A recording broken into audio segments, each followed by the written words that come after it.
Hi there, it's been a while, so welcome back.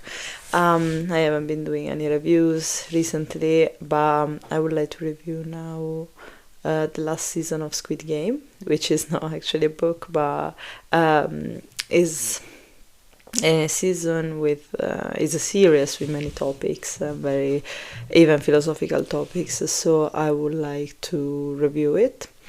And I'm also gonna write an article for Substack, so if you wanna read it, please feel free to subscribe or to follow me on Substack.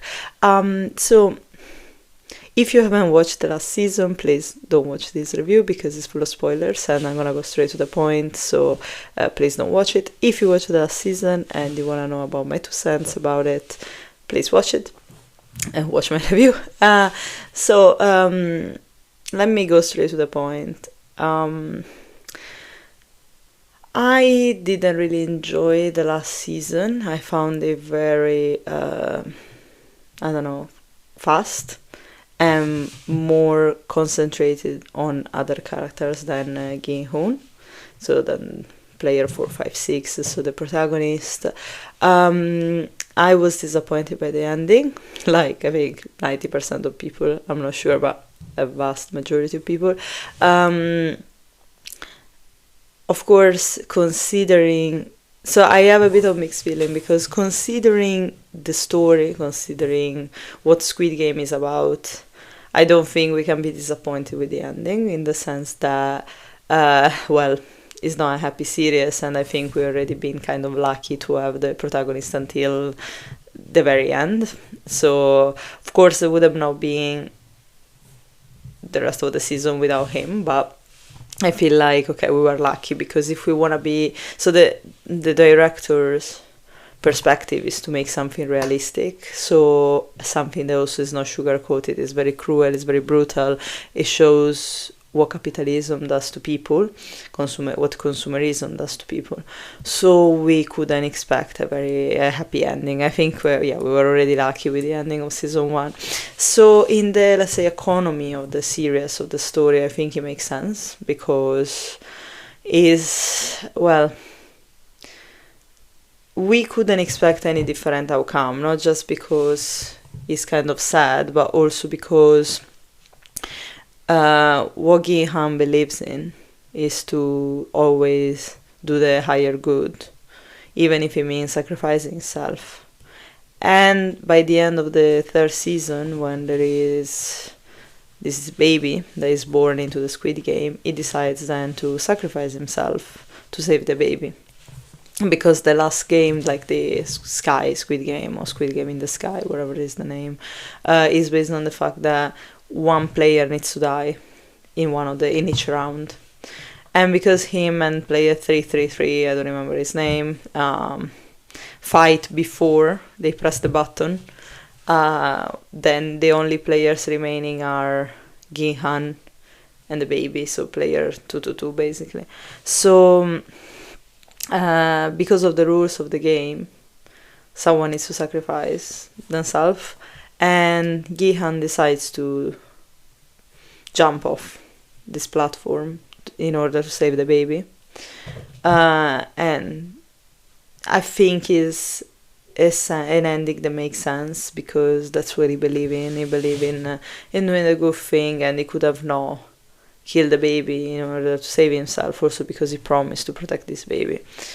And okay, I don't think any of us would have wanted the baby to die because he's a baby and he's innocent.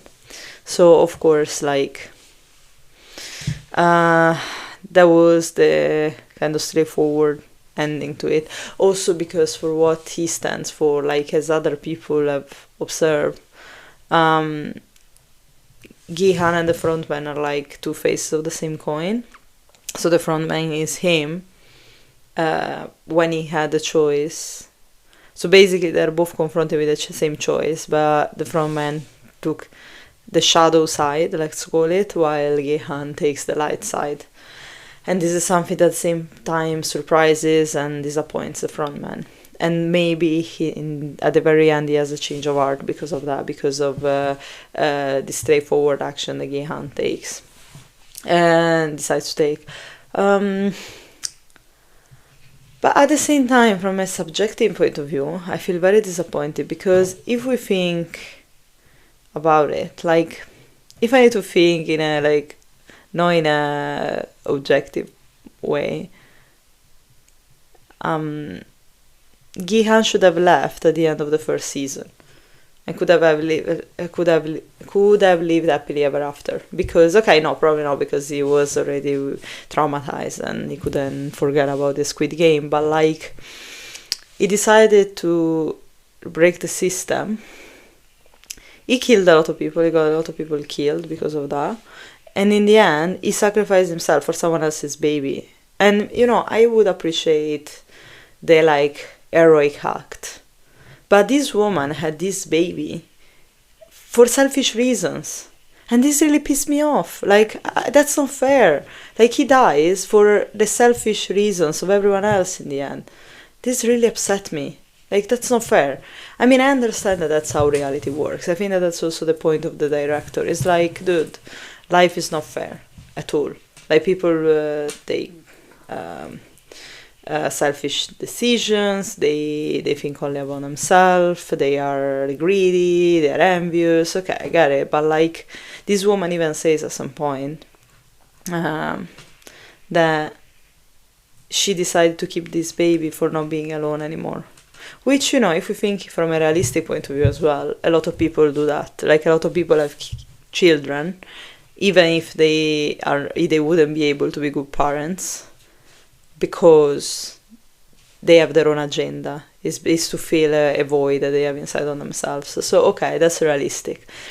And also the fact that in a capitalistic system, you cannot break the system by yourself. And that's been, you know, like, kind of objective as well. Like, Gi-hang gets back in the game thinking, oh, okay, I can fix this. I can save this. I can break this system. I can actually, you know, save people and stop the Squid Game. And as the Squid Game is just a metaphor for capitalism, actually you cannot do it by your own.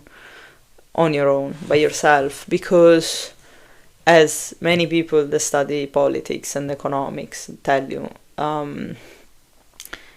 you cannot do it by yourself. It's a bigger system. So everything, that's also part of the power of, like, capitalism, make you believe that your actions alone are gonna make a difference. That's a bit of a paradox in the Squid Game, because, you know, your action have an impact because you start something and other people can take example, and that's what Gi-han does. Like, he thinks, okay, I'm gonna set the example, I'm gonna be the good person, and then we can see the other people will try to do the same. We hope that they will try to do the same. But on the other hand, no one can can fix or break a system on their own. It's not possible. It's a communal action. It's like a community thing. That's why for capitalism and patriarchy and all these systems, people needs to be isolated. They cannot create a community, because if they start creating community, they can actually find a solution. And that's what anti-specism and a lot of, like, political movements that they are on the left wing talk about. Like, we need to be a collective to fix the problems in the society. We can't do it alone. And that's the reality in Squid Game. You think, so, okay, yeah, I'm gonna fix it. I'm gonna go on a rampage and be like Rambo and kill everyone and get up to the top. And then, as we saw at the beginning of the series, and as we saw at the end, is a worldwide game. It's a system that is everywhere. It's a game that is everywhere, not just in South Korea, but also in the US, as we say by the end. But they also mentioned this at the beginning of the series. Like, not the beginning of the series, but, like, at the end of the first season. So, yeah, you cannot do anything by yourself. So, yeah, in a way, he fails because he tries to fix it on his own. And on the other hand, is by his action and as an individual, he makes a change. So it makes sense for the story, for how the director and writer thought about all of this. That, like, you cannot change the system on your own, you need to start from somewhere, but then you need other people to support you. So yeah, there is a bit of a paradox there, but makes sense if you think about the reality of things. But yeah, I'm also upset about this, all of this, because it could have left at the end of season 1, because in the end, I think we were all hoping that, against all odds, in a kind of fairy tale way, because this is inside of us as an archetype, we were hoping that he was gonna succeed, that he was gonna win, that he was gonna kind of find peace at some point. He find peace only by sacrificing himself. It's kind of a martyrdom thing. So yeah, I think that in a kind of childish fairy tale way, we all hope that Gihan was gonna survive. Realistically, we know that, reality doesn't work that way. And if we assume the Squid Game is set in our society and in the real world, this could have not happened. Because, yeah, he would have won again, let's say.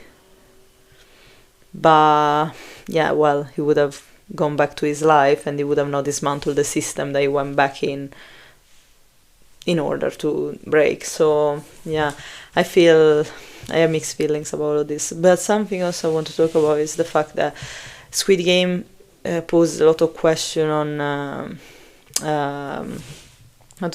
on free will and determinism, because much of the series is based on the fact that people have choices and they have chosen to be in that situation. And it's something that even the frontman at some point says, you put yourself there, we gave you a choice, between bread and lottery, That's what happens season 2. We gave you the possibility to choose between money and bread, and you chose money. We gave you options more and more in a democratic system, in a democratic way, to quit the games, and you decided to continue. So yes, I think that from that point of view, the frontman is right. He says, okay, well, I gave you options, you decided willingly to be here. But at the same time, if we think that we are in a capitalistic system, our choices are already determined. Because the social class we were born, the privileges we have, they already determine our future choices. So this is something that in philosophy is called the problem of free will.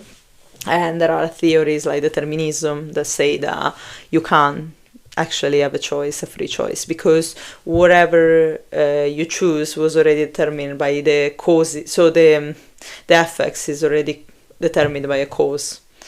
And a lot of philosophers try to argue against it. I'm one of them. I don't like this idea of determinism, because then we exclude free will in totally. But at the same time, I think that is a topic that needs to be analyzed, because it's something that also comes back a lot when we talk about society and classes, social classes and privilege and meritocracy. The game is rigged, so how can we play a game that is already rigged? And that's a bit the point of Squid Games. I know we are putting everyone on we give everyone the same opportunities, and that's true. It's what the frontman believes in. Okay, society was unfair with them, so we give the players the chance to actually be all equal. And that's okay, the democratic system of the Squid Game. But at the same time, the fact that they are there is not really a choice. I mean, it's a choice, but if you are in a situation where, and that's what the TV shows aims to describe, if you're in a situation where your family is in trouble, or your mother has health issues, or you want to save your child, how can you really say you have a choice? A lot of philosophers say, yeah, it's if someone tells you can die by jumping in the fire or shooting yourself in the head, is it really a choice?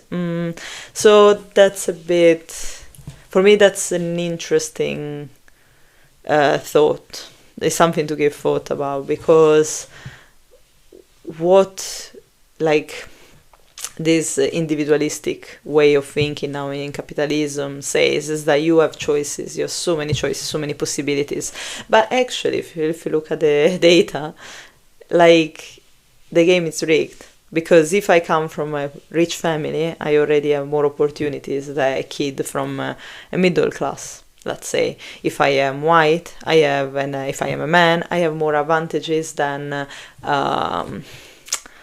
let's say, a black woman. So all of this is to show that, yeah, you know, we still want to believe in freedom. I want to believe in freedom and free will and to have choice, but we need to think that our choices are already kind of say limited by the environment in which we find ourselves and we were born and we grow up. If we go back to psychology, we all come to this world with already a narrative that's been given to us by our parents. And that's just a narrative. Then we have the social conditions, we have the country where we were born in, we have the social class we were born in. So I think that this is something very interesting. We own a lot to Squid Game about this, because it makes us think, okay, about what is really fair, what is really free will, what is really freedom. And I think that Gehan shows this in a way, like, he says, even if I didn't love the ending, he says, okay, I was given a choice, the game was rigged, but I was still given a choice, and I still decide for myself, even when the situation was not ideal. It's very unfair, it is very bittersweet, but yeah. And as I said, I will write an article on this on Substack, which will be a bit more complete with all this idea. And yeah, thank you for watching. See you next time.